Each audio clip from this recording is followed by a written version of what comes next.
every day of my life, I'm just on a field trip. I'm here in the Google Street View car. I've always wondered how hard it is to be a flight attendant. In 5 minutes, I'm performing magic to a real audience who paid to be here. Just about a year ago, I set a goal to run the 2024 New York City Marathon. I have become obsessed with the blood industry. I just want to see the behind the scenes of everything and how it works, and it turns out other people like seeing that too. You're clearly somebody who takes initiative. If you give me real access to something that I can cover journalistically, that would be exciting to me. You've been at Morning Brew for almost 4 years. When you were negotiating for this contract, what were the non-negotiables? One of them was the amount of time that the contract was for. I am a little too flighty to talk about a 3-year contract. It freaks me out. If you were to go independent, what needs to happen? What do you need to put in place to make that work? I think the easiest crutch in the world to making really interesting social video is... Welcome back to the Creator Spotlight Podcast. My name is Francis Zierer, and today we're speaking with Macy Gilliam, creator of the Out There video series at Morning Brew. She joined the company as a social editor about 4 years ago, became a video producer, and 1 year ago, as we record, switched from being an employee to being a creator on a contract, which even includes some revenue share. So we are going to talk about that, but we will start with a breakdown of how she makes an episode of Out There. Enjoy. The premise of your series Out There is that you spend some time learning how to do a job and tagging along with professionals in the field, and you make a short documentary about it, typically between 12 to 25 minutes long. I would like to start by walking through the full production process for one of these, from ideation to publication, soup to nuts. You can pick a different one if you want, but I really liked the flight attendant training one as a specific example. Flight attendants was a fun one. Okay, production on that. That one was an inbound opportunity where United reached out to me. They didn't offer me this. United reached out to me. They offered me to come to an influencer event they were hosting in the city. I was the only person there who wasn't like a travel influencer.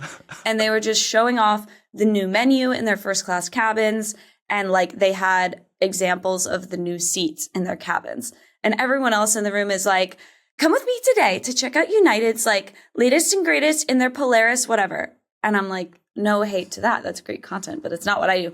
I used that to get in the room with the PR girl and explain to her like, hey, if you give me real access to something that I can cover journalistically, that would be exciting to me. But I was like, there's nothing for me in this room. I mean, trying the first class menu was yummy. What were you eating? What was the bite? There was a potato chip with caviar, which is just one of the most classic rich people snacks, I think. In the Pantheon. They love that. Mm-hmm. They love that. They can't get enough of that. So that one was, United reached out, offered me some access to something. I spun it into more access, which is generally how it goes when a brand offers me access. But then from that point, to be clear, United has no control over what I'm doing, insight into what I'm doing. They give us no money. They're simply giving me access to their space. Obviously, they do control what they show me. Like they're the ones leading us around the facility, planning. But you're not sending them the edit later. We're not sending them the edit ever, which, yes, that's how it works. From there, we've confirmed that I have access to their training facility because I've decided that that's the most interesting element of being a flight attendant is the training they go through. Because they have this huge training facility with all these, it's basically like flight attendant training is doing 100,000 simulated plane crashes in all sorts of ways, which is really funny to watch unless you're afraid of plane crashes, which I'm not. Are you? Okay, good. No, and I wasn't before and I'm not now. If anything, I'm like super chill now. And I'm like, I should always sit in the exit row. I've opened that door before. I know how to open that. I've done it. I know how to inflate the raft. I think I say this in the video, but like, if I were to ever actually be in a plane crash, it would be hilarious because I'd be like, you guys would never believe I've done this before. It's kind of like when they're on a plane. Is anybody a doctor? Has anybody done flight attendant training? Has anybody gone to flight attendant training for before one single the 10 day? flight attendants?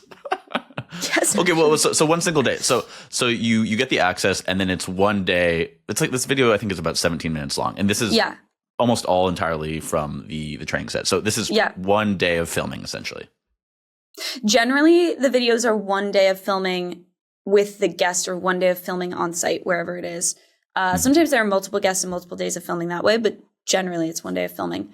So we get to the United's like training center. That was the craziest amount of PR people that have ever been walking around with us as we were filming. That makes sense. They had, I think, a crew of like 10 or 12 people that had been prepped for weeks on like what to show us, where to take us, like what we do. It was and they were all like really excited, which was nice. By the way, our crew is me and 2 people filming. So there's like 4 times as many handlers. Way more handlers than us, which is always funny.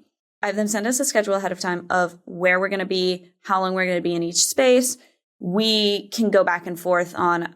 I asked them to send me also like pictures and videos of the spaces that we'll be in ahead of us so you getting can prep there. shots and such. So we can prep shots. I can figure out, oh no, that room looks way more interesting. I have no interest. Like the CPR room is fun, but it's not as interesting at all as the fact that they have a full-size 737 in this warehouse on hydraulics that they can shake around and fill the cabin with smoke, and I get to go down the slide. Like, obviously, I want to spend more time in the 737 room than the CPR room, so we can adjust. Or in the pool. Or in the pool. The pool is actually freezing. But exactly, so we can work together on the schedule. Then my shooters come with us. I call it going JFK style when we have 2 shooters. You know, you've got a thing with JFK. I know you have that TikTok where you went to the spot where he was shot, and it was one of your most popular TikToks, and some people in the audience or in your DMs were really kind of mad at you for making fun of JFK being shot. It was funny. I was like, did you know him? It was a long time ago. I mean, they were like, he was a man with a family. What do you have? A Webby? Or 2 Webbies? They did know that I had 2 specifically. Are you reading this off, or is this just like seared in your mind? No, this is seared in my mind. I have certain comments memorized. Not all of them, but I have enough of them memorized. Okay, so it's one day of shooting. This is like one example of how you get into this. It's a day of shooting, and then like from like how much later are you publishing this? Because I think you've published like a dozen of these. I might be 1 or 2 off in this year. We're trying to do 8 this year, so like 2 a quarter. But generally, our process is a lot of post because it's so much field shooting and it's so much interview-based stuff. I'm trying to get better about doing more expansive pre-interviews now.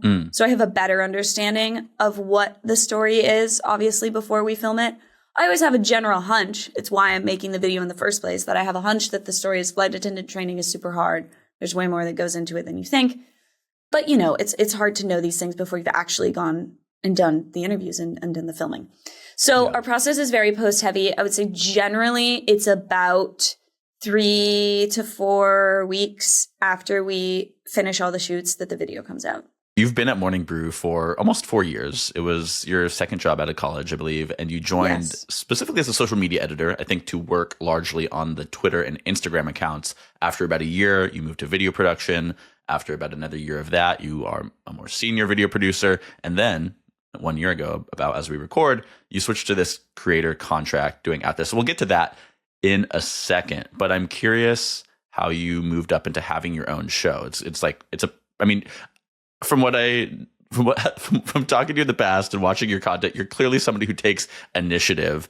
I get the impression that you're somebody who will annoy people until you kind of make it happen, right? Correct. In the workspace, like managing up, right? Is a more polite way to say that. So tell me like how you went from, okay, I do Twitter and Instagram to now I've got my own show. Because I don't think you'd ever worked in video before. No. So my experience before Morning Brew was I went to school for business.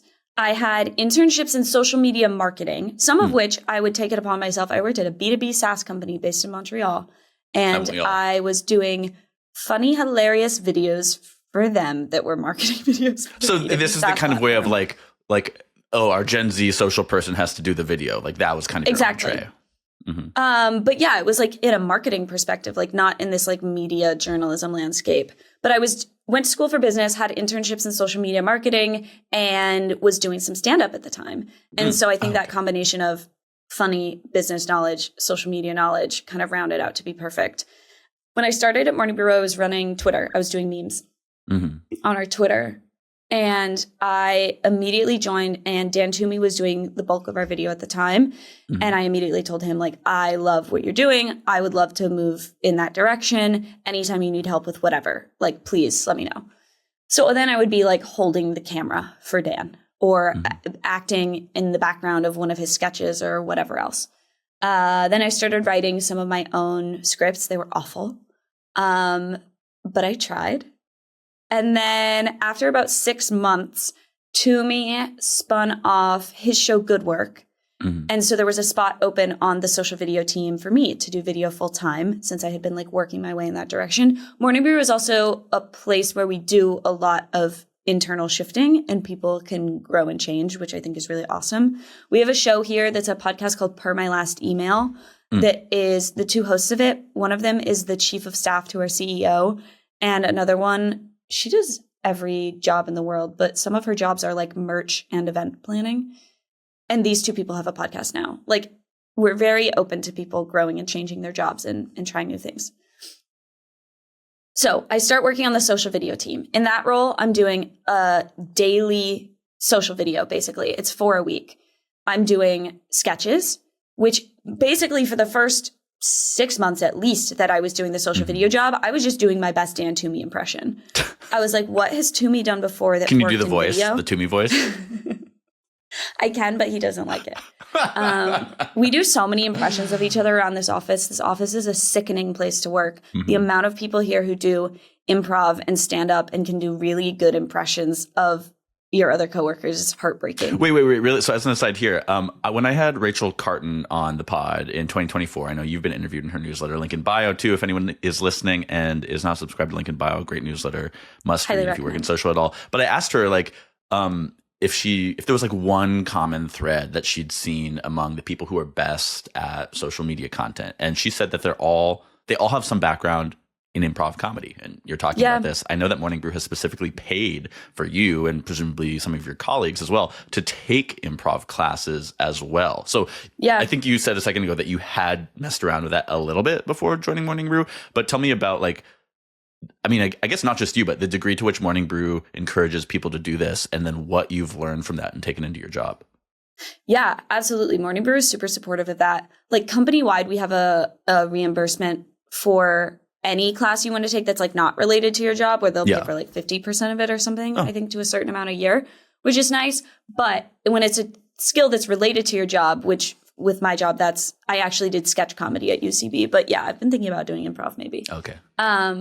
Morning Brew paid for the whole class. And so I did 2 rounds of sketch writing classes at UCB. It was super helpful in breaking my Dan Toomey impression. That was the only way I knew how to write a sketch was mimicking what Dan had done, what had been successful on the channel before, which I don't think was bad. But I was like, it's not exactly the style I would like to do. I'd like to learn how to do other things as well. They don't need clones. So, exactly. But it was certainly a good way to get started and like warm up on the channel. And I appreciate Dan for letting me steal all of his jokes for that time. What was really quick, what was the first video that you made? I'm assuming it's out there. I know you have the other series. How is this store? How is this place still open? What was the first video you made that was like, this is a Macy video? I do think it was the How Are You Still in Business videos. Those were like, so after I like got a feel for sketches, I was like, okay, this is fine. But then I was like, there are so many great places. It happened naturally. I lived in Bushwick by this place that sells pigeons. My roommate came home one day and she goes, I just bought cat food from the craziest store. And then at the same time, one of my friends had just taken me to Casey Rubber Stamps for the first time in the East Village. Seeing both of those stores in the same week, I was like, how the hell do those places stay in business? These are crazy businesses. I was also like pretty fresh to New York. This was also really soon after I switched to the social video team. This was within 2 or 3 months after I started making video full time that I filmed the first one of those. So I found that really quickly, and I found that I like that really quickly. I think the easiest crutch in the world to making really interesting social video is to go interview someone in their space and walk around their space with them. I do a lot of research ahead of those interviews, but I don't do a lot of writing of questions, which I do with other interviews. Because with those, you're walking around their space. The things that you're seeing are prompting your questions because it's such like a rich space that says so much about this person. Generally, the people who run these shops are like they're just passion projects. They have no real financial success. This is so, I mean, I think part of what makes you good at this is you clearly are somebody, I mean, and this is related to the comedy of it all as well. You're clearly somebody who has there's a short distance between like thought and just saying it out loud in this curiosity way, right? Like I always say with me and the style of interviewing I do here, like I think when I was interviewing for this job, I said this in the interview, like I'm somebody who at a party, the other person is going to leave the conversation first because I don't know how to leave and I'm going to keep asking questions and I don't know how to stop asking questions. And you've got your own version of that. Absolutely. Well, I'm just so nosy. I go, what's going on in that store? What's going on in there? Who works there? What's that like? I go, let me in the back of your store. And then now with the YouTube series Trying Jobs, I'm like, what is that job like? Every day of my life, I'm just on a field trip. Yeah. I also describe it as growing up, I was in Girl Scouts. And with Girl Scouts, every other week, you have your Girl Scout meeting, and it's basically a field trip. You go see how the firehouse works. You go see the behind the counter at Krispy Kreme donuts. You see how the donuts are made. That's what I'm still doing. Yeah. Like, I just want to see the behind the scenes of everything and how it works. And it turns out other people like seeing that too. If you had to do one of the jobs that you've done for Out There for the next 5 years, not for content, but like you just had to do that for a living, which one did you do? That's a really good question. God, I pick awful jobs. I would do the Google Street View car. If I could drive the Google Street View car, that would be awesome. Because that's the most like context switchy job of all of them. I think it is. Yeah. I think it would be the least boring over time. And also a lot of them I pick very like manual labor jobs. Oh, or maybe I would do magician. Magician was fun, but it was really difficult. Like my mic caught it and I think it made it into the episode because I forgot that my over the ear mic. Yes. I was like stepping out onto stage before my magic show at Caveat and I go, oh, Jesus Christ. But my mic was already on. But I really was so terrified because in my head with the magic show, I was like, I'd practiced for like a month and I had my friend who's a full-time professional magician, Jacob Greenwald, fantastic, highly recommend. Jacob had coached me up for like a month. I really had practiced. I was pretty ready. But in my head, I think I was still like, but it's basically stand-up. It's not basically stand-up. Stand-up will help get you a lot of the way there. But with magic, there is a definitive, did you get the trick right or not? Yeah. Whereas with stand-up, you can, do whatever. And maybe some people didn't like the joke, but like, it's a gray area. You keep it rolling. With magic, you either got the trick right or you didn't. So that one was tough, but that one could keep me entertained for 5 years because there's so much to learn. Yeah. Let's talk about your employment status. So part of why I wanted to talk to you for this in the first place was that 1 year ago, maybe one month short of a year ago as we speak, you went from being an employee at Morning Brew to being creator talent. And there's a bunch of details. But first, is this something you pushed for or did Morning Brew start this? It was kind of both. I think it was like the understood career progression following in the line of the Dan Toomey career progression. Is he on one of these? He's on a creator contract as well. Okay, yeah. So I started on the video team and then it was clear that like I have no interest, though I am very nosy and opinionated, no interest in moving into like management. So it was clear that the progression is, okay, then what is the progression? Give me my own show. So our chief content officer, he's our president now, but chief content officer is more explanatory of what he does. Devin Emery is fantastic and very much understands creators and the current creator landscape. And like, if you want to keep creators around, how to do that, how to reward them, how to build them up.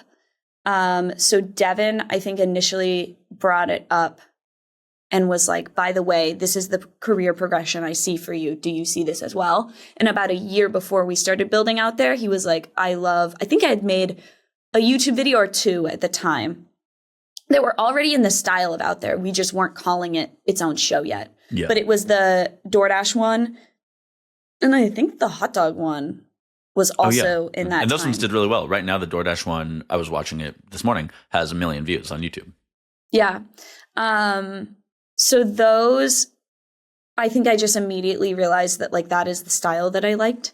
And And so over about a year, I do think Devin started the conversation. And then over about a year, we talked about, okay, is this like the direction we're leaning in? Is this enough of a unique style of content that we can call it a show? Mm-hmm. And then also we started the like contract negotiations of what does that look like? What am I looking to get out of it in that time?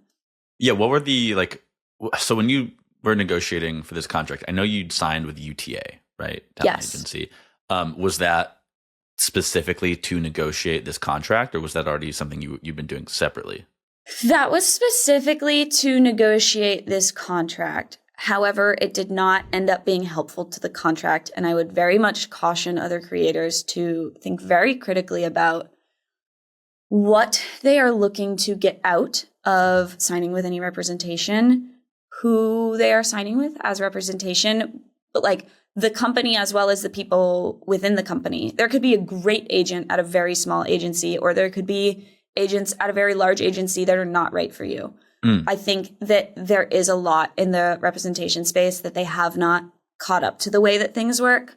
Also, when I talk to my friends, even friends who love their representation, I go, yeah, but are all your ad deals inbound? And they go, yeah. And I go, so what are the agents doing? I've heard this from other people. Yeah.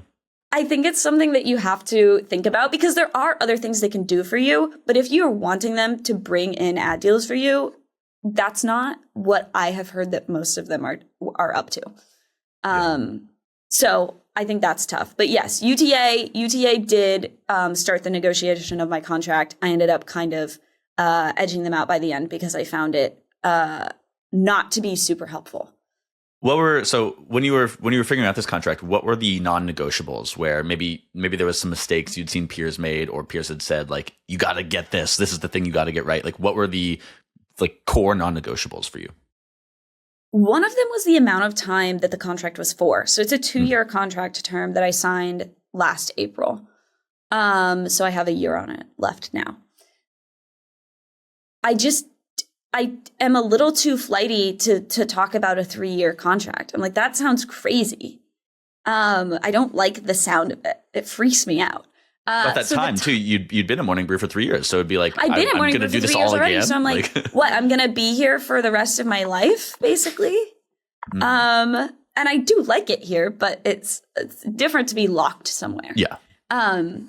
One that's interesting that I think is different than a lot of people, the show doesn't have its own accounts, and that's by design. It is confusing for everyone, especially for advertisers. They go, so it's a show. Where can we watch the show? And we go, oh, on the Morning Brew account with everything else. And they go, yeah, right.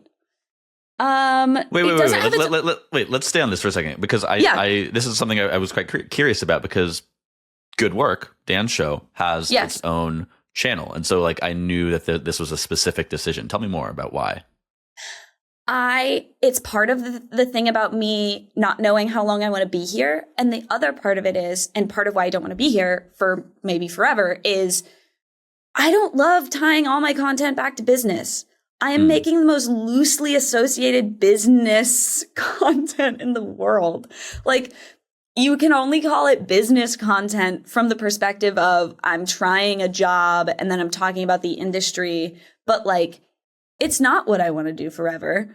So I don't want to build out accounts that are for a show that at the end of the term, Morning Brew is either going to make me buy from them or Morning Brew is going to keep, and that's not valuable to them. So what me and Devin, really love Devin, he came up with this idea. What we came up with is my show exists on the Morning Brew accounts with its own branding, but you can only find it there so that we're not building up IP that neither of us want or can do anything with. Makes a lot of sense. And in this time, we're building up my personal accounts, which of course are mine and I can take with me and I completely own. So in my videos, not only do I cross-post with the Morning Brew account on, however much I want, but like in my most recent short from the Maps video, I have a direct promo to my personal channel YouTube video, which is, and like that video, the Maps video is I got to ride around Bosnia with a Street View driver for Bosnia. And then on my personal channel, I have an extended cut of my interview with him that's like 12 minutes long. In the Morning Brew video, we only used like a minute of that just for time. But he had a lot of great stuff that just doesn't fit into the Morning Brew video. So I said, I'll just post a longer version of it on my channel. So Morning Brew, because of the way my contract is set up, is completely supportive of me doing that. This is like explicitly how the contract was written. So now my personal YouTube channel is growing. I obviously take that with me when I leave, but also my videos are growing the Morning Brew YouTube channel rather than the Out There channel, which none of us know how long I want to be making that show. Yeah. I want to get back to the your own channels in a little bit, but I want to make sure we finish this contract conversation first. What else? Was there anything else, or does that kind of wrap up? We've got the length of the contract. We've got the channel set up, the IP relationship. What else is there? I am salaried, but I also get a percentage cut of the show's profit. I skewed more salary than percentage cut of the show's profit, just out of personal preference and I would just prefer to know what my income is. Like stability. More than relying on the ad sales, which also, and Devin and I talked about this, I have nothing to do with the ad sales on my show. That's not something that's that's not my job to sell the show. Mm-hmm. So if you're monetizing and like incentivizing me based on if the show sells ads, then do you know what I'm going to spend my day doing? Trying to sell some ads on my show. Yeah. Which I have no interest in doing and shouldn't spend my time doing. So instead I got some like accelerators or whatever incentives built into the contract that are more performance based of videos of like, I think it's like if 5 YouTube videos in a year hit 1 million views or whatever, then it's like on the second year of the contract. Then I would get a higher percentage cut of the ads, I think. We didn't hit that, but that's okay. A year ago, when you switched to this contract model, the published press reported on it. They reported that your contract nearly doubled your compensation from where it was when you were an employee. Does that hold true? Was that sort of like performance based? How has it been a year in? Like, are you happy with this model? Oh, wow. Yeah. Okay, amazing. Yeah. No, I'm super happy with it. It's great. And like I said, like I love the stability of an income and knowing what my income is. I am a little bit nervous to be more entrepreneurial and like go independent as a creator at some point because I love knowing what my income is and that I can count on a certain amount. It's really nice. It's better. Yeah, I agree. So you're halfway through the contract and I know you're on record as saying this, and as saying this to Morning Brew as well, that when the contract ends, you probably want to leave, maybe go independent, like you were just saying. There's one scenario where you go and do that. There's one scenario where maybe you just go to a different job, and probably a third scenario where you renew with Morning Brew. So let's walk through this. First, if you were to go independent and be a independent creator when the contract ends in a year, what needs to happen? What do you need to put in place to make that work? I need to grow my personal accounts so that they are more monetizable and there is like more consistent content going out on there that people are like looking to those accounts and know that that's a place where I'm posting. Mm-hmm. I just posted my first long form YouTube video on my channel. That was the extra cut from the maps video. So I need to be posting more consistently, which is hard to do because I already have a full-time job making YouTube content. So it's hard to then make bonus YouTube content outside of that. The good news is it seems like people really loved the very underproduced, barely edited bonus footage that I posted on my account now. And so I do think that's something that's on the table. It's not that I want to like not make great content, but I do have a limited amount of time. Yeah.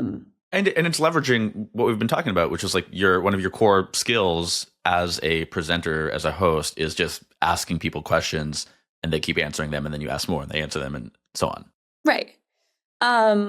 So yeah, I need to be posting more on my accounts.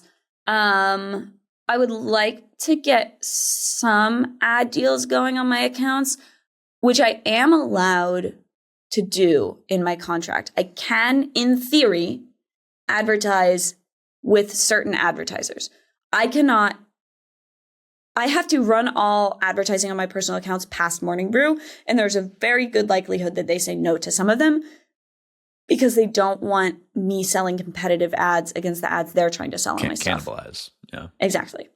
But if there was an advertiser that they deemed non-competitive, if it's a very small ad deal that's like, obviously that brand does not have Morning Brew advertising dollars, then that's something.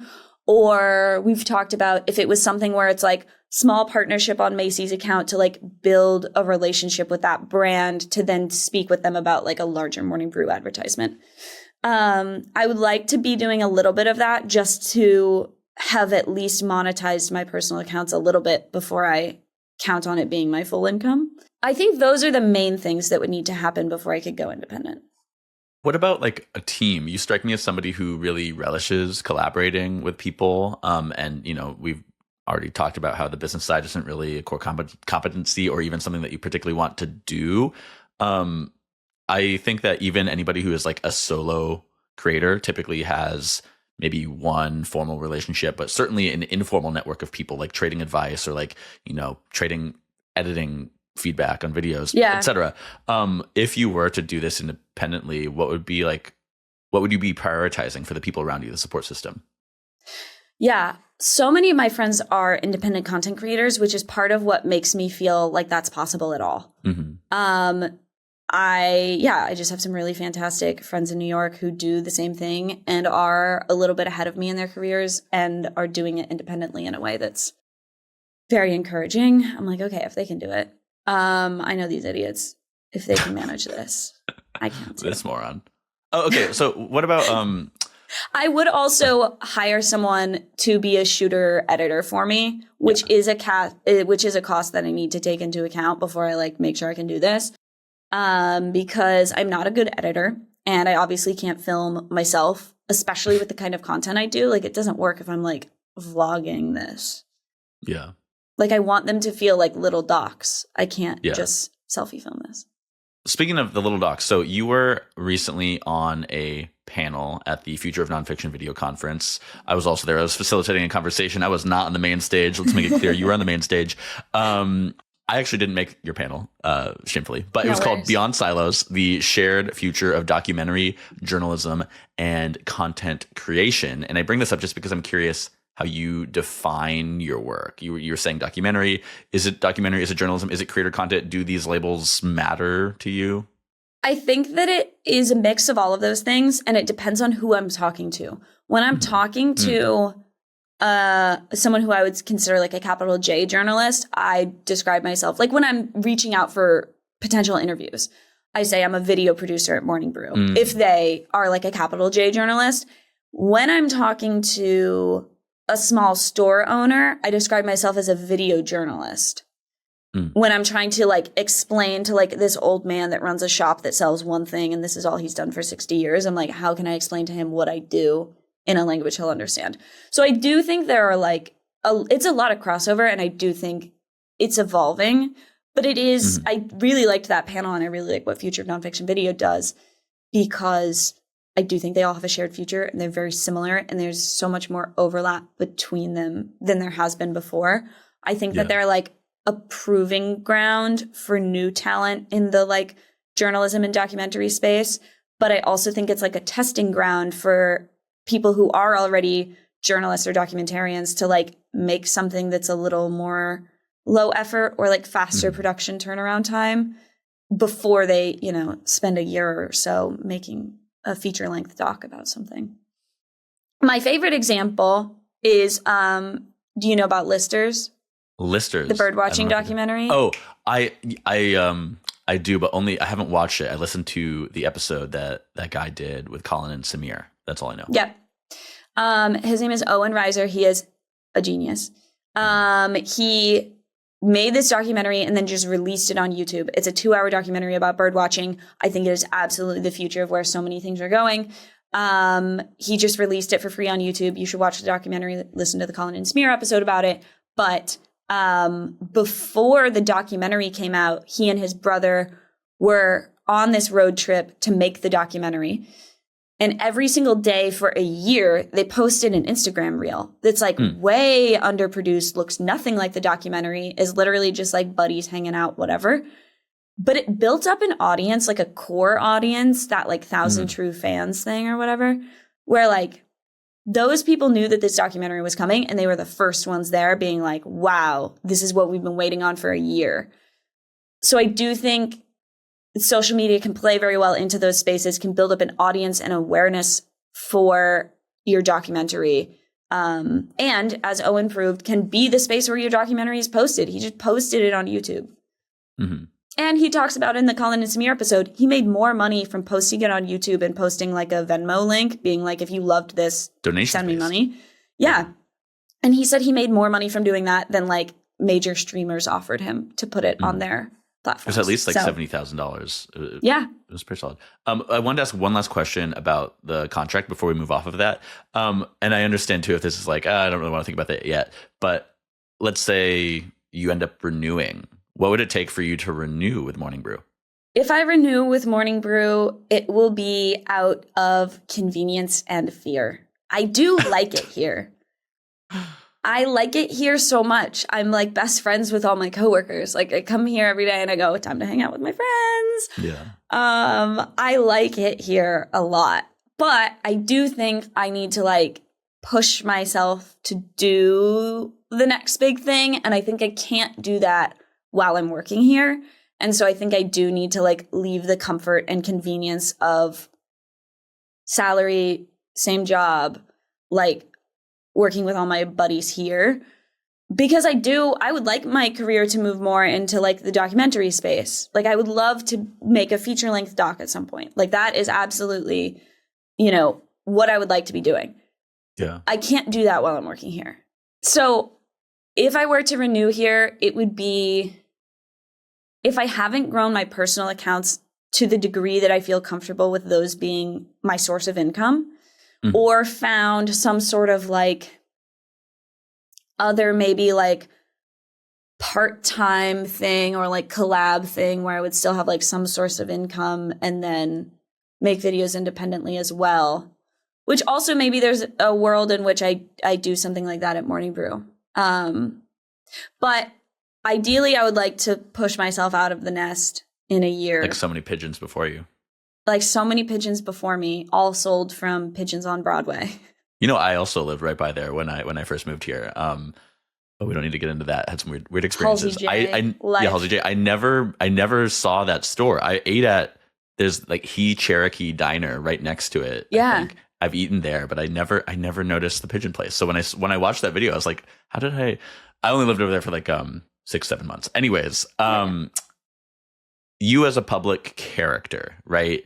Before I knew your name, before I knew who you were, I'd seen you on like Twitter, on TikTok, on Instagram, and I'd seen people specifically on Twitter referring to you as like the Morning Brew girl. And I've seen this elsewhere. The Morning Brew chick. Like it's this identity you have or had that now, as you've built your own show, you're maybe Macy Gilliam now, right? But some people maybe still know you as that. And I know that you have some level of discomfort with like becoming a public persona and being known. Tell me a little bit about how you are squaring that with this necessity of becoming a public persona. Like, how are you walking that line? Yeah, it's a strange thing to be out and drinking with your friends and someone goes, I know you from your job. And you go, oh, right. Hello. And now I'm putting on my company voice and I go, thank you so much for saying hi. That's awesome. I have to go be drunk and silly now, but thank you. Mm-hmm. It's a strange thing, but it is something where like, I'm like, okay, that's the goal of this though, right? Like the goal is for the content to always get more popular. People are also always very nice and like, they love the stuff, which is great. They're always saying like how much they love my stuff. It's a great thing because they like you and what you do. Right. Yeah. Because they like what I make. It has shifted a little bit lately where it is normally they go, do you work at Morning Brew? And I go, yeah. I think part of it too, by the way, is that I think because I never change my hair, I think because it's always just like this, I think it makes me so much more recognizable because what I've learned is a lot of people, all they can see about me is my hair. I'll get tagged in videos where people go, I thought this was Macy. And it's just a girl who has like vaguely the same haircut. Looks nothing else like me. But I think that's part of what makes me so recognizable on the street. But it has shifted a little bit lately from the Morning Brew girl to sometimes Macy to sometimes people are starting to recognize me for content on my personal accounts now. I've been posting a lot about knitting and fiber arts and hey, it's the sheep to sweater people girl. Are like, the sheep to sweater girl. They're like, oh my God, I love your sweater thing. I love your knitting stuff. And I go, yes. That's huge because the excitement of the like Morning Brew recognitions in the street are like that has worn off a long time ago. But when someone is like, I loved your sweater stuff, I'm like, that's so exciting. Thank you for saying that. You. Well, so on your YouTube too, which has 14.6 thousand subscribers as we record, like you said, you just very recently published your first medium form, long form video on there. Everything else, I think there's like 17 reels and they are almost all your knitting content, right? Some of these have like I think one has like 17 million views. Maybe it's 1.7 and I missed and my eyesight's bad. No, it's 17. That video went crazy. It's a video of a woman at the Fiber Arts Festival that I was at that I knew that video would go that viral, by the way. I have a sense for these things. Is this she's making she's yarn spinning off of yarn straight off of her rabbit. You just like kind of like pick out the fur, like when your dog or cat is like shedding a lot. These rabbits shed so much that you just kind of pick it out and she spins it straight onto the wheel as yarn. It was crazy. PETA commented it was a whole thing. What did PETA have to say? PETA vindicated me. Nothing was going wrong in that video. That video was, I'm right, that animal is not being hurt and that's a completely normal and fine thing to do. However, PETA is also right that that is not how most of those rabbits are cared for. And when you have a sweater that's made out of Angora rabbit, generally in a store, those rabbits are being abused. So generally you shouldn't buy Angora and think that that's how they're being treated. But anyway. So tell me more about developing your personal channels though, because I think on Instagram you have like 60, on TikTok too. Let me pull it up. You have it's quite a contrast. You have 20.4 thousand followers there, 2.4 million likes though. And usually like it's rare for that number to be so skewed. That it's ratio. because that rabbit video is there too. That same video. Okay. It's that same video. But tell me more about like how you plan to develop this over the next year. It's a necessity for you to grow these all three of these channels, maybe just a couple of them. I don't know. But how are you thinking about it? Well, I'm not doing TikTok at all. TikTok, whatever. Maybe I'll post stuff on there. I don't have it on my phone, but like I'm uninterested in it. I mean, politically, I don't want to support it. It's not a good place to be. I haven't scrolled TikTok in months. So TikTok, I'm kind of leaving out. I would like the center of my independent content creator business to be YouTube because YouTube feels safe. YouTube feels like a better proving ground path into like I said, like a feature length documentary type career. So I like YouTube for that reason. I do want that to be the center of what I'm doing. Over the next year, I think my content on my personal accounts will be very wide ranging. The stuff that I have planned right now, like obviously the first thing was this like 12-minute. Yeah, exactly. Testing. And like it's whatever I have time for in the moment. But to make sure I'm posting consistently and also just seeing what I liked making, what the audience is responding to in topic and style and length. I've been editing for quite some time now the YouTube length version of the entire sheep to sweater journey, which I also filmed. I filmed the entire thing vertical and horizontal. And I had 12 hours of footage or more that I was combing through. And I think I've gotten it down to like an hour and a half or 2 hours. I think the final length of the video will still be about an hour, but it's the entire journey of me over 4 months, 90 hours of work, turning a raw sheep fleece that I shear at the beginning of the video into a sweater. And so I think that one will be very long. And it's one that I'm trying to take my time editing and make like a better production quality than others. Some of it I think will be kind of like video essay type stuff where it'll be, I think, easier to produce if I've kind of like written something and then have like fun footage that goes with that. For example, in August, my brother and I are going to see the eclipse in Spain. My brother has a goal to see an eclipse on every continent. Oh, wow.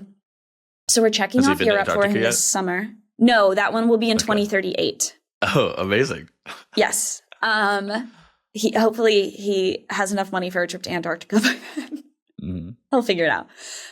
So we're going to Spain to see the eclipse this summer. I think I'll make a video about eclipses that's basically like a video essay on like the history of eclipses and what they have meant to civilization over the years, that's also tied in with this like fun footage of like me and my brother who were like incredibly close. Can so you I think shoot? like that's I can teach him enough. I'm also like super lo-fi. My whole sheep to sweater thing was shot on my iPhone.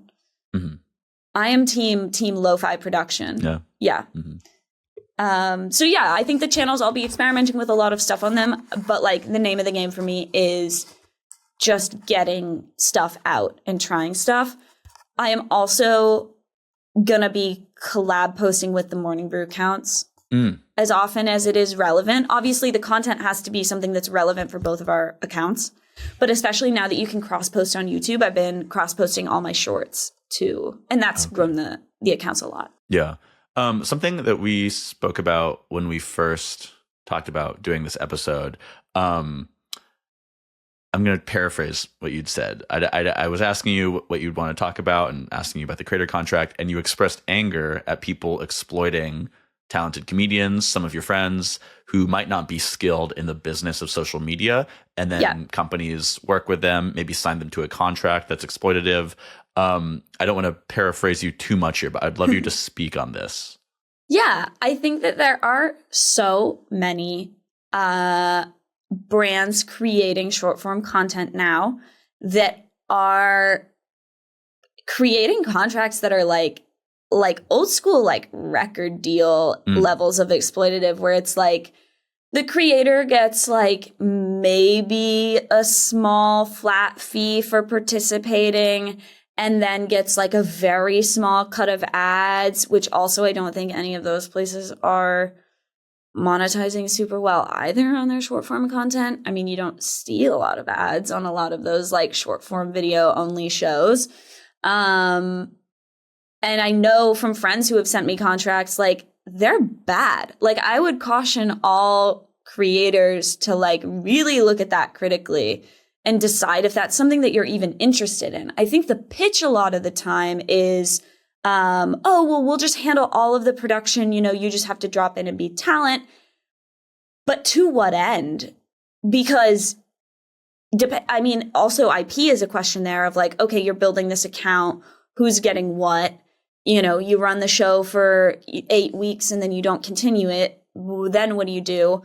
But to think about, do you need to work with a brand like that who's, I think a lot of them are very exploitative?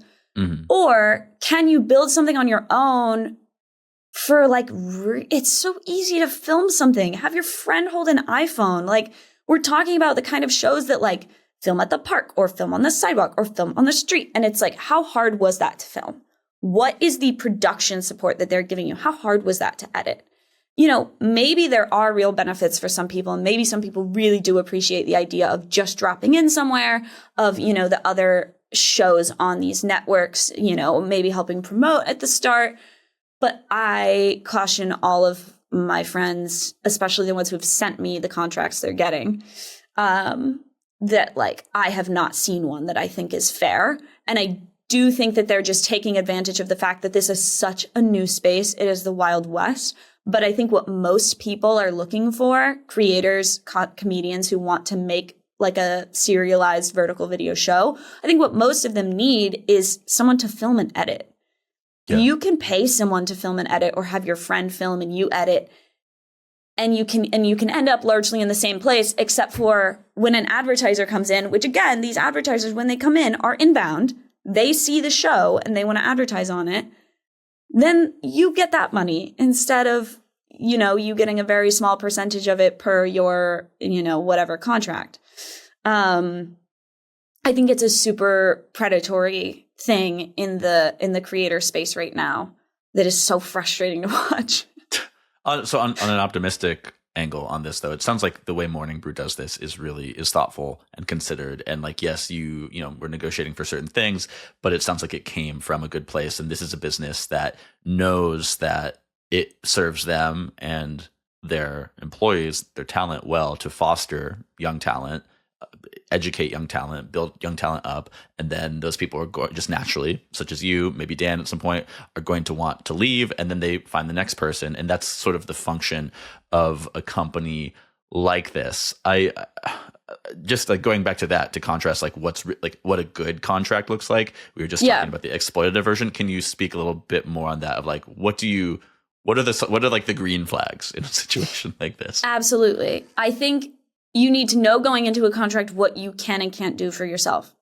So, for example, I know that I can't film and edit. It's awesome that Morning Brew has hired a full-time person to film and edit my show.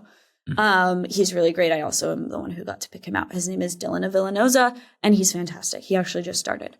I know that I don't have to pay Dylan out of my own money because he's here. It's great. So I know that I have that production support. I have a steady income, which is great. It's also like a fair income where the types of contracts I was talking about before, they're like stipends for like an 8-week stint of a show where like I'm a salaried employee, like on a 2-year contract term. It's also very clear on like what my growth goals are, what would make us both want to continue the contract versus not. And Morning Brew is also a different model. It's like it's a broader media company where I think the most predatory contracts I've seen are coming out of companies that just do short form vertical video. Where like Morning Brew is like we're not traditional media, but we have more of like a new institution newsroom. Yeah. We have a newsroom. We have other stuff going on. We also have like a more diverse income as a company where like there's not this crazy pressure on video to like constantly perform and be viral hit or not. Yeah. It's like, no, we can,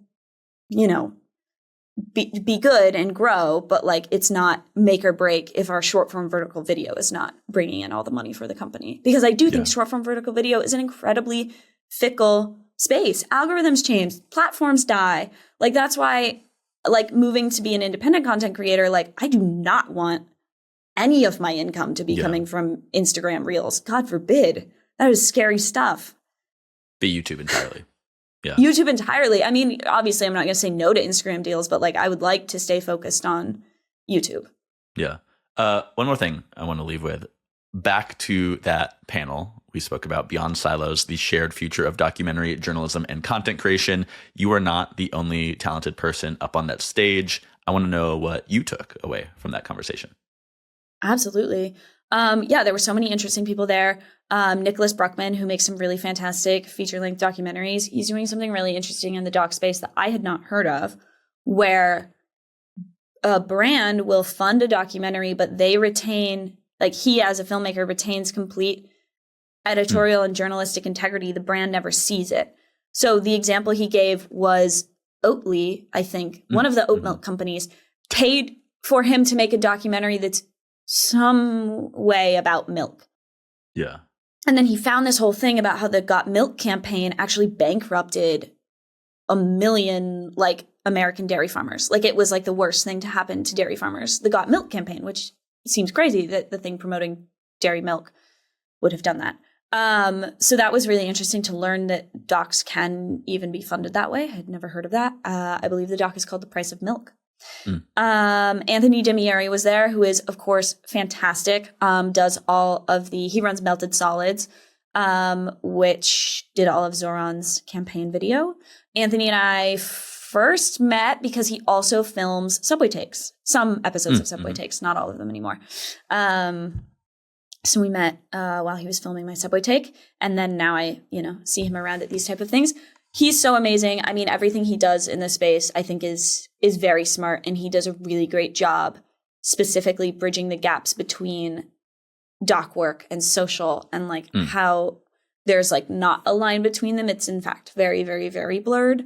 And like also, I think sometimes trying to find that line is like unproductive and just like not super even needed. And then Shalini Sharma, who is fantastic as well and works at NBC Universal. She spoke a lot about, again, things I didn't know that they were up to over there, about all the ways that they're trying to adapt to being online in the ways that they think about it. I liked something she said about how sometimes they know that a story is like just devastating and it's not going to perform well on social because it's like too sad, or like the algorithms are going to like nuke their reach because it's like a gruesome story or something. But she's like, we are NBC. Like, we have to cover these stories anyway. And I think it's nice to hear from traditional media, and traditional media that we often think of as like not knowing how to post on social is like, well, sometimes they're posting videos that bomb on social because they're like, we are NBC. We have to tell this story anyway. Yeah. So this reminds me what you said too, like both that and what you were saying about Anthony and his work and how that line between doc and social is blurry and maybe irrelevant. Something I think about very often in this work, told to me by our mutual friend and my former boss, Ariel Rubin. We were, he and I were working together at this software company doing marketing, and he said, Francis, like, we're not competing with other companies like ours. We're competing with anything you can look at on your phone, right? And that has really shaped how I think about this.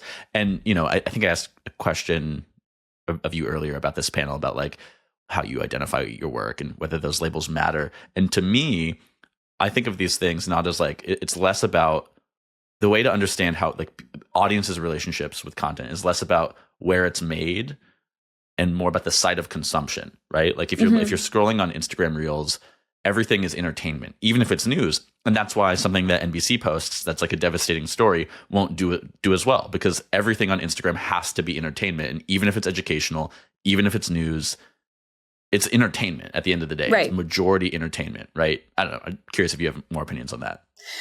I do feel like that's true.